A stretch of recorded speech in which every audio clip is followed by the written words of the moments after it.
بسم اللہ الرحمن الرحیم۔ اللہ تعالیٰ نے حرمین شریفین کی حاضری کی توفیق عطا فرمائی، اللہ قبول فرمائے۔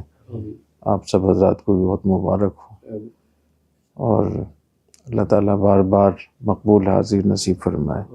اللہم بارک لنا فی شعبان وبلغنا رمضان۔ یا اللہ شعبان میں برکت عطا فرما اور ہمیں رمضان تک پہنچا۔ اس دعا کا اہتمام کرنا چاہیے۔ حرمین شریفین میں جب بھی آنا ہو، جب بھی حاضری ہو، تو زیادہ سے زیادہ استفادے کے لیے، اپنے اوقات کو صحیح استعمال کرنے کے لیے چند باتوں کا اہتمام کرنا چاہیے۔ سب سے پہلی بات یہ کہ اپنے جو انتظامی امور ہیں اس کو طے کر لینا چاہیے کہ انتظامی امور کون کس کی ذمہ کیا کام ہوگا۔ یہ جو حدیث شریف میں آتا ہے لا یحل لثلاثۃ الا ان یؤمروا علیہم احدہم، عام طور پہ تو یہی کہا جاتا ہے کہ امیر بنانا، امیر مقرر کرنا یہ مستحب ہے، بہتر ہے، لیکن اس حدیث کے الفاظ یہ ہیں کہ 3 آدمی بھی سفر پہ جائیں تو ان کے لیے حلال نہیں، جائز نہیں ہے کہ وہ بغیر امیر کے سفر کریں۔ اس کا مقصد یہ ہے کہ جب ایک امیر ہوتا ہے، اس کی ذمہ داریاں طے ہوتی ہیں، اس کی مسئولیت ہوتی ہے، تو کاموں کو انجام دینے میں آسانی ہوتی ہے۔ تو انتظامی امور طے کر لینے چاہیے، کون سا کام کس کے ذمہ ہوگا۔ اس سے پھر ذہن میں انفشار نہیں ہوگا، انتشار نہیں ہوگا، یکسوئی رہے گی، ہر آدمی کو پتہ ہوتا ہے۔ اسے کوشش کرنی چاہیے کہ حرمین شریفین میں حرم شریف کی جو حاضری ہے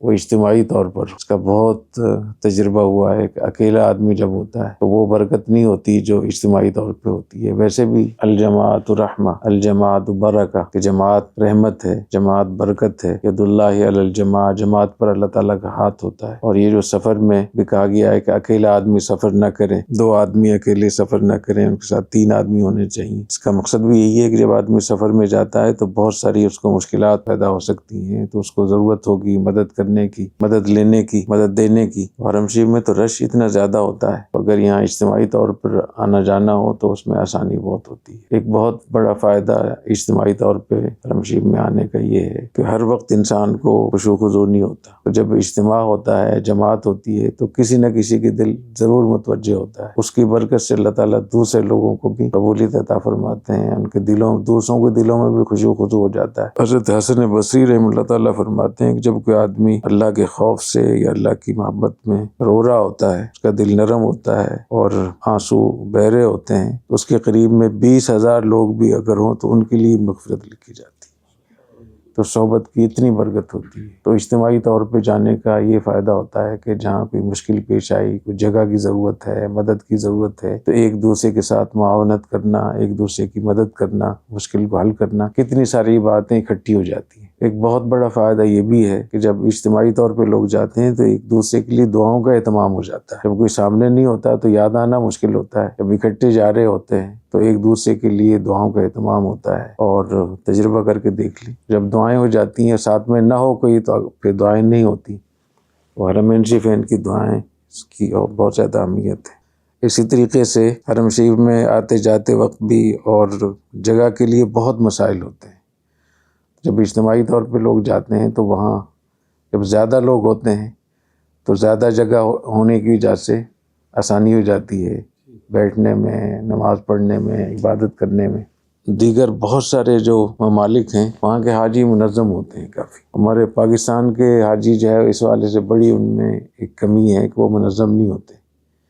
تو منظم ہونا چاہیے، نظم کے ساتھ جانا چاہیے۔ اور ایک بہت بڑا فائدہ یہ بھی ہے کہ جب اجتماعی طور پہ لوگ جاتے ہیں تو جو کمزور لوگ ہوتے ہیں، بوڑھے ہوتے ہیں یا خواتین ہوتی ہیں، تو ان کو اختلاط سے بھی بچایا جا سکتا ہے، بوڑھوں کی اکرام بھی ہو سکتا ہے، ان کو دھکوں سے بھی بچایا جا سکتا ہے، کیونکہ جو بوڑھے حضرات ہوں ان کو بیچ میں لے لیا جائے، خواتین کو بیچ میں لے لیا جائے، تو اس طریقے سے بہت ساری بچت ہو سکتی ہے۔ تو اللہ تعالیٰ ہمیں توفیق عطا فرمائے۔ اسی طریقے سے اپنے معمولات بھی مقرر کر لینے چاہیے۔ اور حرمین شریفین میں کوشش کرنی چاہیے کہ کم از کم ایک قرآن ضرور ختم کرنے کا اہتمام ہو۔ تہجد کا خاص طور پہ اہتمام کرنا چاہیے۔ بیت اللہ شریف کو دیکھنے کی کوشش کرنی چاہیے، ایسی جگہ ڈھونڈیں جہاں سے بیت اللہ نظر آ جائے، اور اس میں کسی کو تکلیف بھی نہ پہنچائیں اور 2 نمبری بھی نہ کریں۔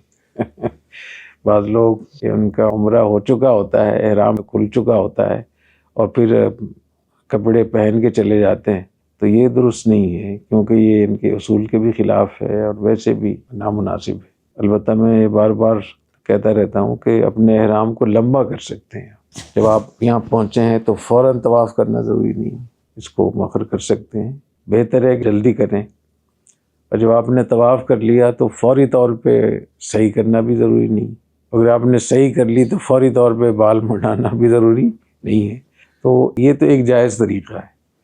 لیکن احرام کھل گیا اور پھر آپ غلط بیانی کرتے ہوئے اپنے عمل سے وہاں جا رہے ہیں تو یہ درست نہیں ہے۔ اور بعض لوگ اپنے سر پہ ٹوپی بھی رکھتے ہیں، کپڑے بھی پہنتے ہیں، سر پہ ٹوپی بھی رکھتے ہیں، تو یہ تو بالکل ہی غلط ہے، کیونکہ اس میں ایک تو یہ کہ آپ نے قانون توڑا، غلط بیانی کی یا لوگوں کو دھوکے میں ڈالا جو وہاں کے منتظمین ہیں، اس کے ساتھ ساتھ آپ نے سر پہ ٹوپی رکھ کے لوگ آپ کی اس سے غلط فہمی میں مبتلا ہو جائیں گے کہ شاید احرام کے ہوتے ہوئے سر پہ ٹوپی رکھنا پہننا بھی ٹھیک ہے، اور بعض علماء کو میں نے دیکھا ہے کہ وہ سر پہ ٹوپی رکھتے ہیں، تو سر پہ ٹوپی رکھنا تو کوئی ضروری نہیں ہے، لیکن غلط فہمی لوگوں کو بہت ہوتی ہے۔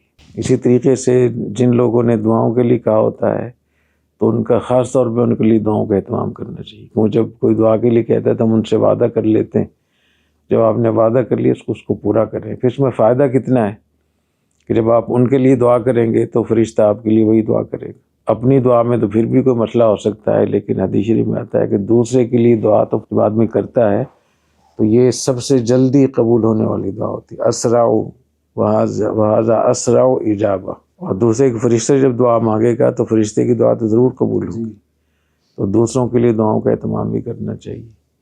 اور ایسے لوگ جن کی خواہش بہت ہے کہ ہم حرم شریف دیکھیں، آئیں حج عمرے کے لیے، ان کے پاس وسائل نہیں ہیں، ان کے لیے بھی دعاؤں کا اہتمام کیا کریں۔